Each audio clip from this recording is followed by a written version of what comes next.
प्रिय भैया बहनों, मैं देवेंद्र सिंह एक बार फिर आपका विद्यालय की ऑनलाइन स्टडी चैनल में स्वागत करता हूं। आज आपके लिए कक्षा 9 की इंग्लिश ग्रामर में ऑक्सिलरीज यानी सहायक क्रियाएं, प्राइमरी ऑक्सिलरीज और मॉडल ऑक्सिलरीज लेकर के आया। उम्मीद है कि वीडियो आपके लिए उपयोगी साबित होगा। प्राइमरी ऑक्सिलरीज वर्ब टू की फॉर्म इज एम आर बाज भर, वर्ब हैव की फॉर्म हैज हैव हैड और डू की फॉर्म डू डज डिड होती है। तो पहले प्राइमरी ऑक्सिलरीज का प्रयोग हम देखते हैं।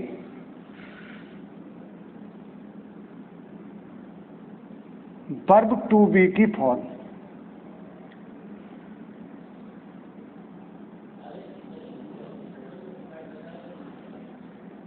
इज एम आर बाज और बर का प्रयोग।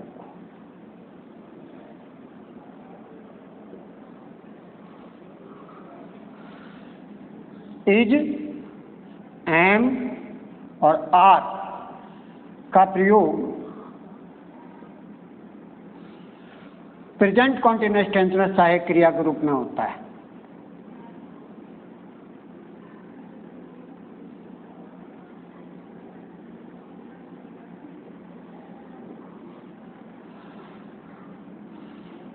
इज का प्रयोग एक वचन कर्ता के साथ होता है,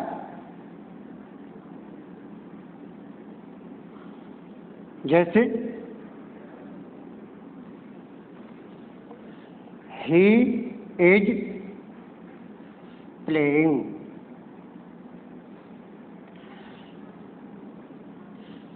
एम का प्रयोग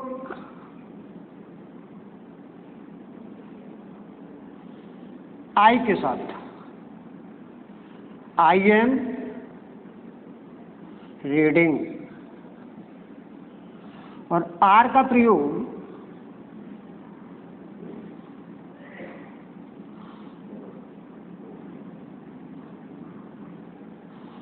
बहुवचन कर्ता के साथ होता है,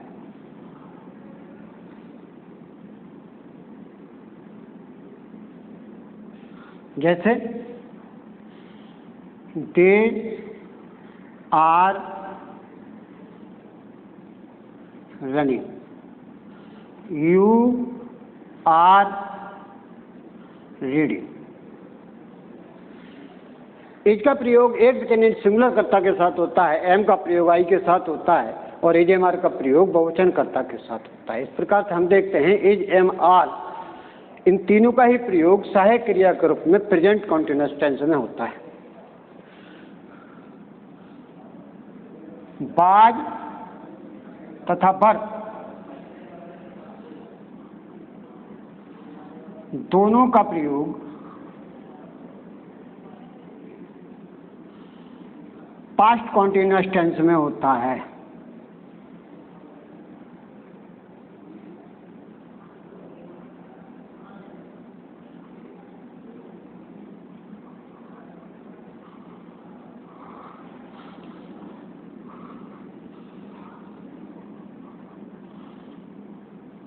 बाज का प्रयोग एक वचन कर्ता के साथ,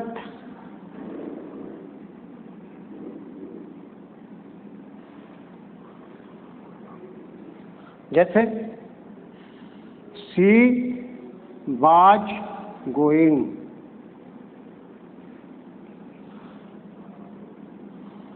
बर का प्रयोग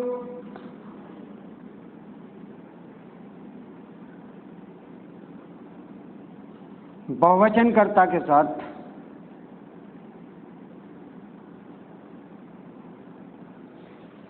जैसे यू वर प्लेइंग। तो इस प्रकार से देखते हैं कि इज एम आर बाज बर जो कि वर्ब टू बी के फॉर्म में होते हैं, उनका प्रयोग कंटिन्यूअस टेंस में होता है। इज एम आर का प्रयोग प्रेजेंट कॉन्टिन्यूअस में होता है, बाज बर का प्रयोग पास्ट कॉन्टिन्यूअस में होता है। इसके बाद वर्ब हैव की फॉर्म में आती है।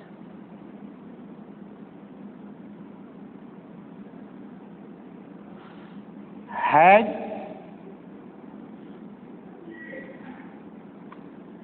हैव और हैड।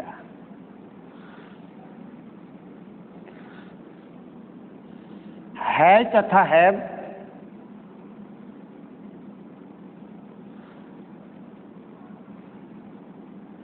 फ्यूचर परफेक्ट टेंस में काम आता है।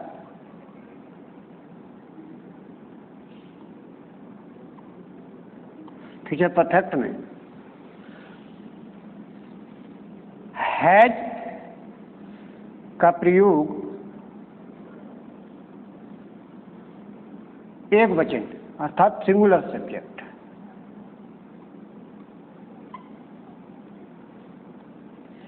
के साथ, जैसे he has taken the food. Have का प्रयोग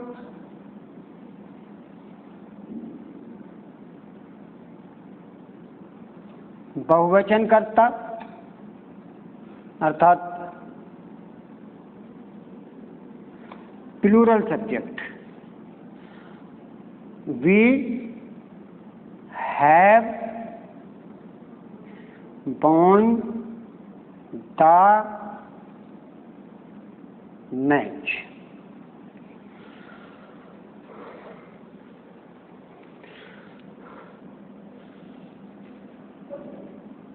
हैड का प्रयोग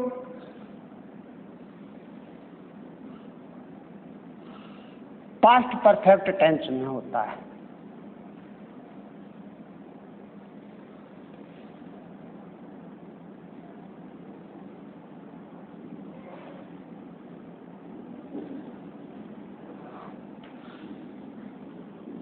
आई had taken the tea before you came.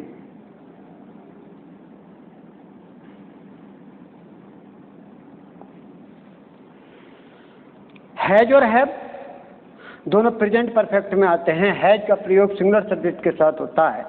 He has taken the food, उसने खाना खा लिया है। ही सिंगुलर सब्जेक्ट है, हैज आएगा।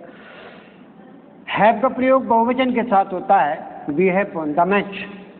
इसी तरह से हैड का प्रयोग पास्ट परफेक्ट टेंस में होता है। I had taken the food. Had का प्रयोग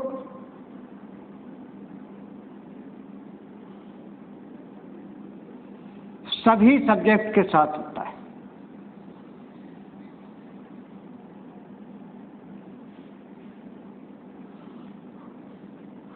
इसका प्रयोग सिंगुलर के साथ भी होता है, प्लूरल के साथ भी होता है और आई के साथ भी होता है। अब आता है वर्ब टू की फॉर्म।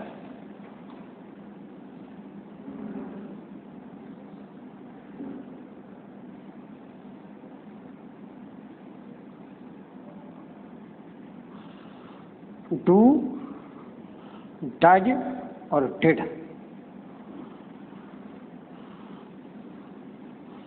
डू का प्रयोग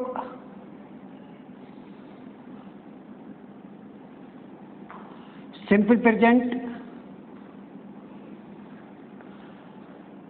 में आई तथा बहुवचन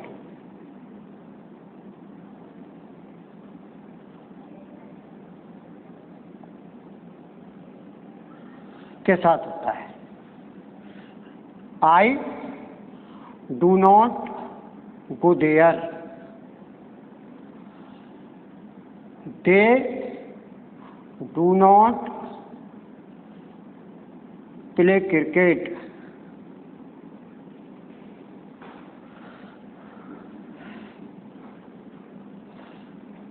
डज का प्रयोग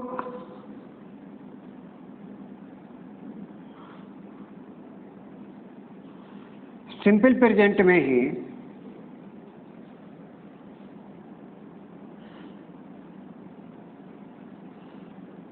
सिंगुलर सब्जेक्ट के साथ होता है। जैसे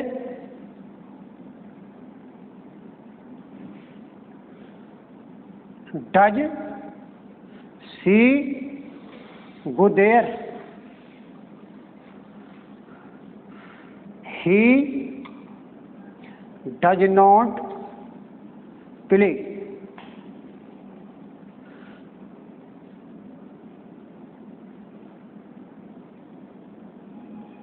ज्ञात हो डू या डज का प्रयोग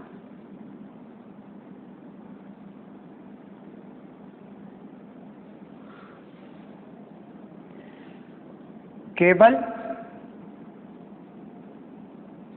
निगेटिव तथा इंटरोगेटिव में होता है।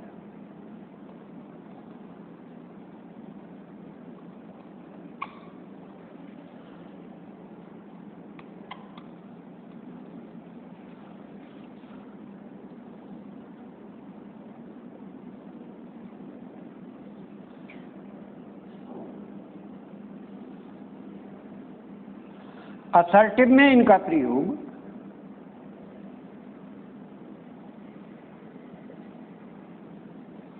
जोर देने के लिए, बल देने के लिए।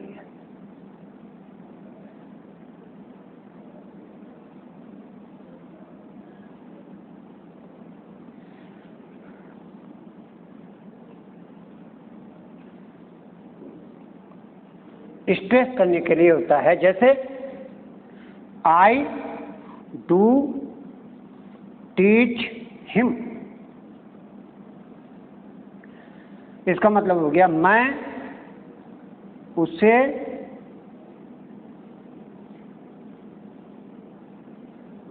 पढ़ाता तो हूं। सी डज हेल्प मी, वह मेरी सहायता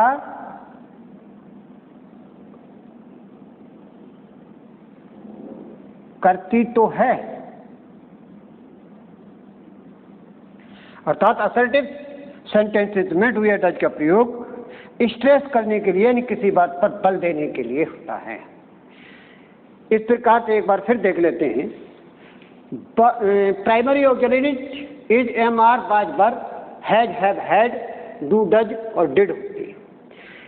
इनमें इज, एम, आर का प्रयोग प्रेजेंट कॉन्टिन्यूअस टेंस में होता है। इज का प्रयोग सिंगुलर सब्जेक्ट के साथ होता है। एम का प्रयोग आई के साथ होता है। आर का प्रयोग बहुवचनकर्ता के साथ होता है। वाज और वर दोनों का प्रयोग पास्ट कॉन्टिन्यूअस टेंस में होता है। वाज का प्रयोग एक वचनकर्ता यानी सिंगुलर सब्जेक्ट के साथ होता है, जैसे शी वाज गोइंग। वर का प्रयोग बहुवचनकर्ता के साथ होता है, you were playing. Verb have की form has, have, had. Has तथा हैव का प्रयोग प्रेजेंट परफेक्ट टेंस में होता है। प्रेजेंट परफेक्ट टेंस में होता है।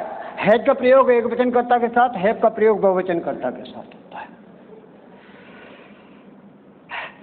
हैड का प्रयोग पास्ट परफेक्ट टेंस में होता है। सभी प्रकार के, यानी दोनों प्रकार के, सिंगुलर और प्लूरल दोनों प्रकार के सब्जेक्ट के साथ होता है। इसी प्रकार से वर्ब टू की फॉर्म में डू या डज और डिड का प्रयोग। डू का प्रयोग सिंपल प्रेजेंट में आई के साथ तथा बहुवचनकर्ता के साथ होता है, जैसे I do not go there, they do not play cricket. Does का प्रयोग सिंपल प्रेजेंट में सिंगुलर सब्जेक्ट के साथ होता है, जैसे she does she go there, he does not play. ध्यान देने की बात है, डू या डज का यह प्रयोग केवल नेगेटिव और इंटरोगेटिव सेंटेंसेस में होता है। असर्टिव सेंटेंस में इनका प्रयोग बल देने यानी स्ट्रेस करने के लिए होता है। आई डू टीच हिम, मैं उसे पढ़ाता तो हूं। शी डज हेल्प मी, वो मेरी सहायता करती तो है।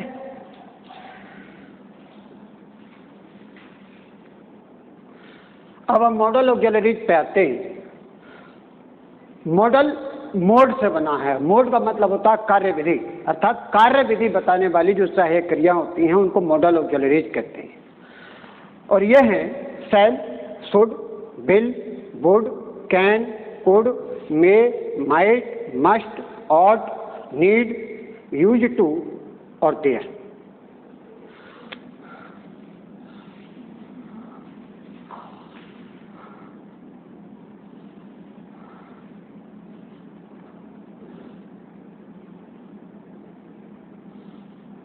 सेल का प्रयोग फ्यूचर टेंस में होता है।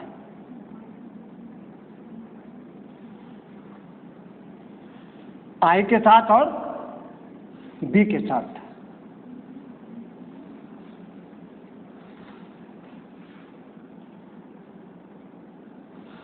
सेल का प्रयोग फ्यूचर टेंस में आई और बी के साथ होता है। जैसे I shall go there, we shall play cricket. Second व थर्ड पर्सन यानी he, C, it, they, you आदि आदि के साथ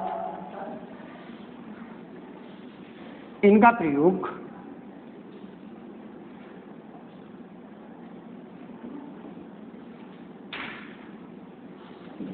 सेल का प्रयोग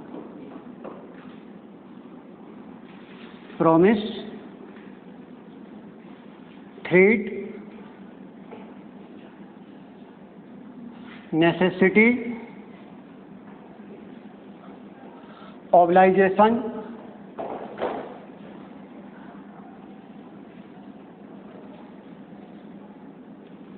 आदि के लिए होता है।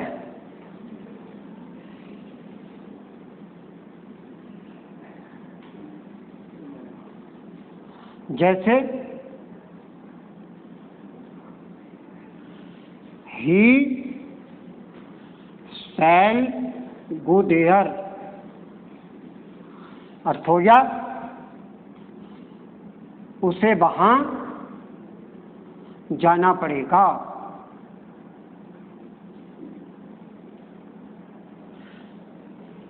दे शैल हैव अ मैच, उन्हें एक मैच मिलेगा।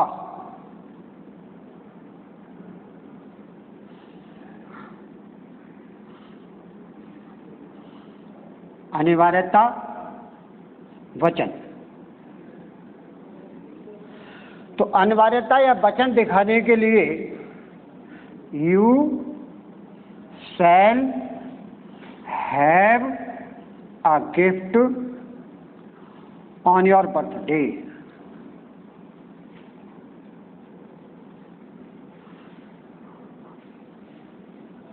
वचन।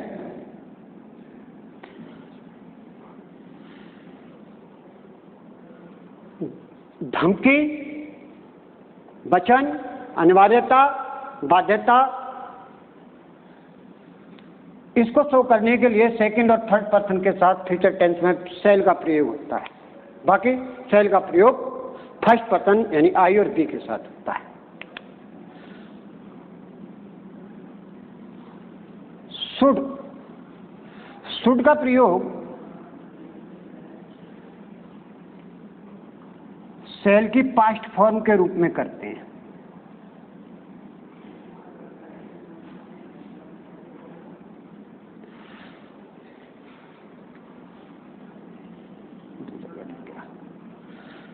शैल की पास्ट फॉर्म के रूप में। जैसे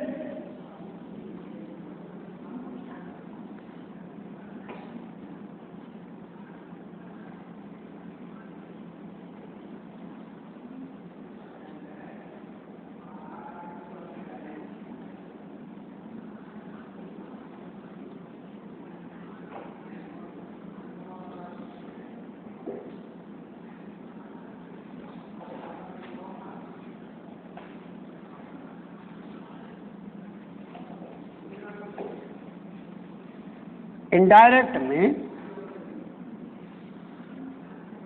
शैल को शुड में बदलते हैं।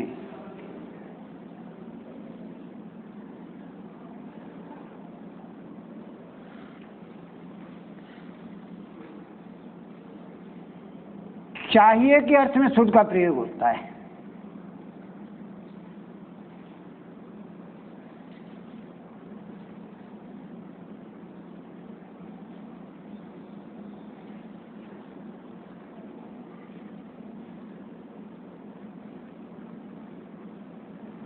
यू शुड ओबे योर पेरेंट्स, तुम्हें अपने पिताजी का कहना मानना चाहिए।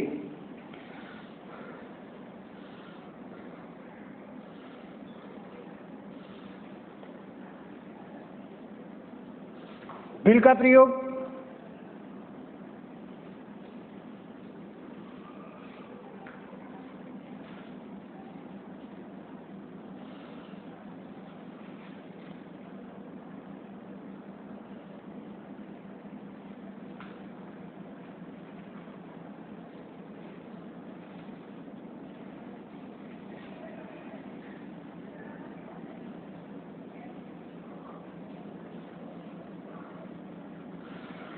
बिल का प्रयोग फ्यूचर टेंस में सेकेंड और थर्ड पर्सन के साथ होता है, जैसे he will read his book, you will play a match.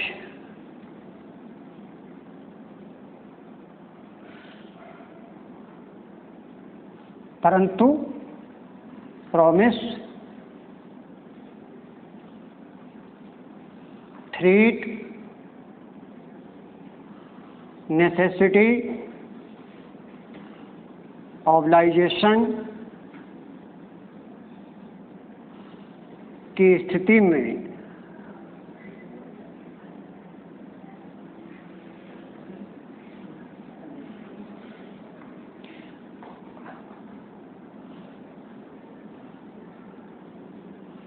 First person I और पी के साथ बिल लगाते हैं, बिल लगाते हैं, जैसे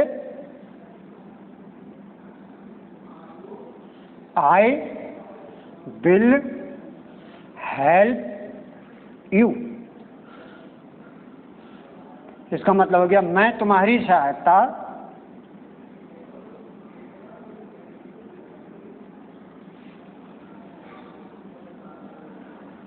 अवश्य करूंगा।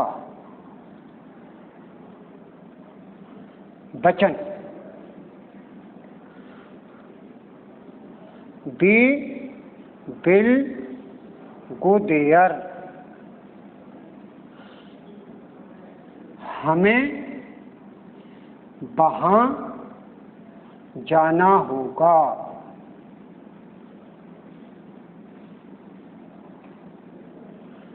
बाध्यता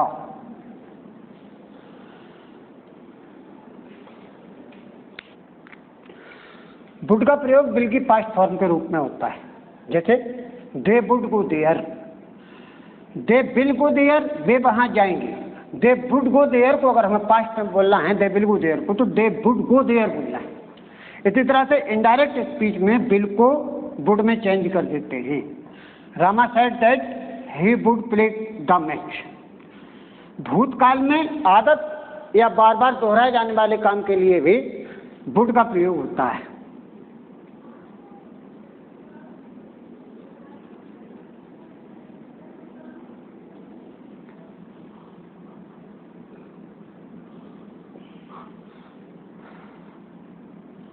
जैसे आ मंकी वुड सिट हियर, एक बंदर यहां पर बैठा करता था। आ बेगर would come in our locality, एक भिखारी हमारे मोहल्ले में आया करता था। बार बार जो काम रिपीट होता है पास्ट में, उसके लिए वुड का प्रयोग करते हैं। इसी तरह हैबिचुअल एक्शन जो होता है उसके लिए भी वुड का प्रयोग होता है। We would take the tea in the morning.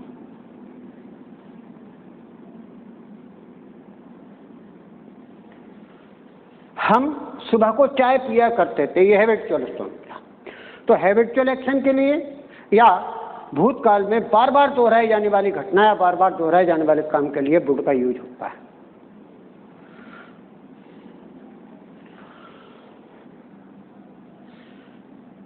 Can का अर्थ सकना।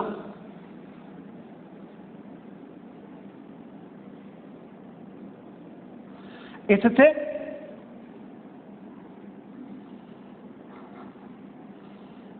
योग्यता, क्षमता,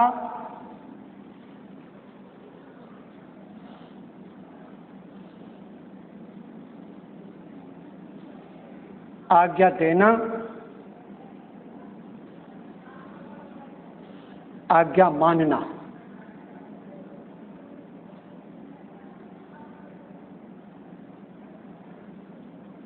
आदि का बोध होता है। जैसे I can solve this question, मैं क्वेश्चन को हल कर सकता हूं, यानी कि योग्यता। He can climb the tree, क्षमता, वह पेड़ पर चढ़ सकता है। यू कैन गो नाउ, तुम अब जा सकते हो, यानी आज्ञा दी जाती है। कैन आई सिट हेयर, क्या मैं यहां बैठ सकता हूं?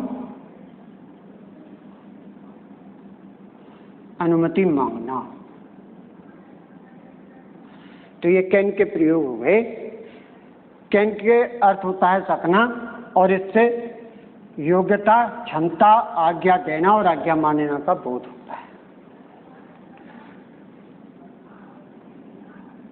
कुड,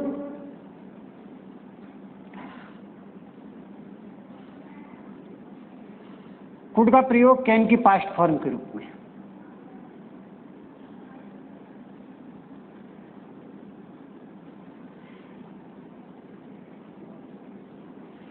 जैसे he could cross the river, वह नदी पार कर सकता था।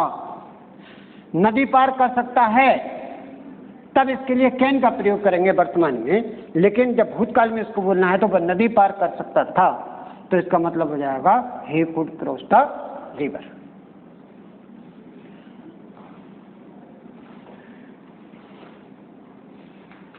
भूतकाल में क्षमता,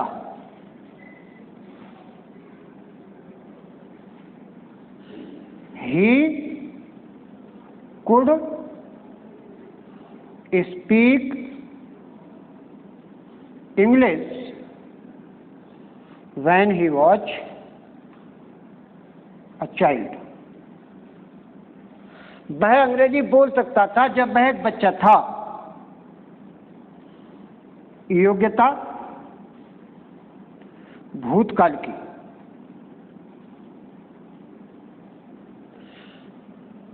ही कुड गो देन, तब वह जा सकता था आज्ञा के लिए। और कुड ही सिट,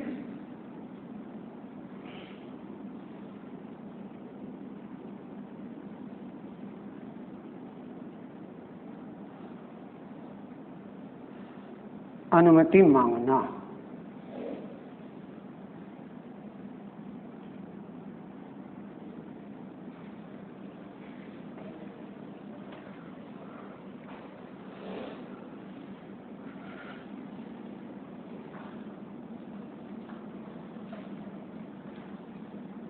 वर्तमान में विनम्र निवेदन के लिए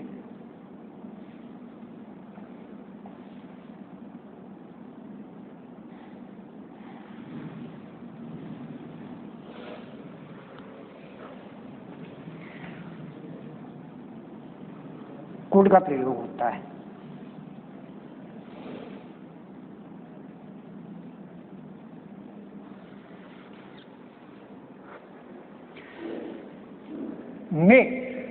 मे का अर्थ होता है सपना, और इसका प्रयोग अनुमति मांगने, अनुमति देने, इच्छा व्यक्त करने तथा संभावना व्यक्त करने के लिए होता है। जैसे मे आई कम इन सर, क्या मैं अंदर आ सकता हूँ, यानी अंदर आने के लिए वो परमिशन मांगता है। यस यू मे कम इन, तुम अंदर आ सकते हो, परमिशन देना। यू मे लिव लॉन्ग, भगवान करे तुम दीर्घायु, इच्छा प्रकट करना। इट मे रेन टुडे, आज बरसात हो सकती है, इसका मतलब है कि यहाँ आज बरसात होने की संभावना है। संभावना व्यक्त करने के लिए मे का प्रयोग। वर्तमान में उद्देश्य के लिए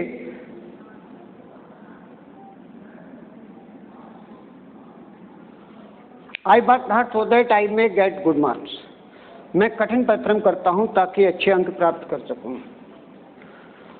माइट, मे के पास्ट फॉर्म के रूप में इसका प्रयोग होता है।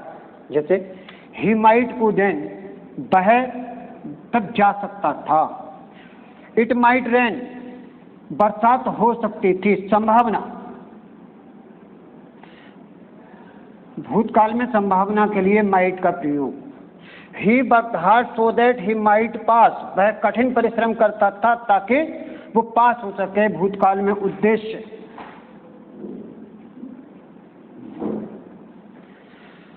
Ravi is weak, he might fail,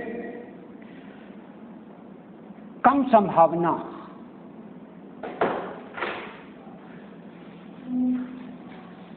Ravi कमजोर है, थोड़ी सी संभावना है कि वो फेल हो सकता है।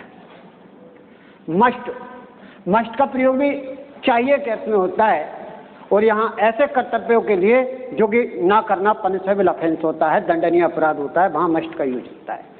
We must obey the rules of the state, हमें राज्य के नियमों को पालन करना चाहिए। राज्य के नियमों का पालन ना करना दंडनीय अपराध है। जो काम नहीं करने पर दंड मिल सकता है, वहाँ मस्ट आता है। और टू का अर्थ चाहिए होता है, और इसका प्रयोग नैतिक कर्तव्यों के लिए होता है। हमें काम करना तो चाहिए इंसानियत के नाते, लेकिन अगर नहीं करते हैं तो पनिशेबल ऑफेंस नहीं है, वहाँ पर ought to का प्रयोग होगा। We ought to love our poor relatives, हमें अपने गरीब रिश्तेदारों से प्रेम करना चाहिए। अगर नहीं करते हैं तो ये कोई पनिशेबल ऑफेंस नहीं है, इसके लिए कोई दंड नहीं मिल सकता। स्ट्रांग पॉसिबिलिटी के लिए, यानी बलवती संभावना के लिए प्रयोग होता है ought का। जैसे आवर टीम इज स्ट्रांग, हमारी टीम मजबूत है। It ought to win the match, इसे मैच जीतना ही चाहिए, अर्थात इस बात की प्रबल संभावना है कि वो मैच जीतेगी। अब नीड पे आते हैं। नीड माने आवश्यकता होती है। यू नीड 100 रुपीज, तुम्हें 100 रुपए की आवश्यकता है। You need not go there, तुम्हें वहां जाने की आवश्यकता नहीं। आवश्यकता नहीं है, नीड नॉट, आवश्यकता है तो नीड। इसी तरह से यूज टू है। यूज टू विशेष रूप से भूतकाल की आदत के लिए प्रयोग में लाते हैं। We use to go for a morning walk daily, हम रोजाना सुबह को टहलने के लिए जाया करते थे। रोजाना जाया करते थे, इसका आदत। डेयर माने होता है साहस। He dare not do so, उसमें ऐसा करने की हिम्मत नहीं।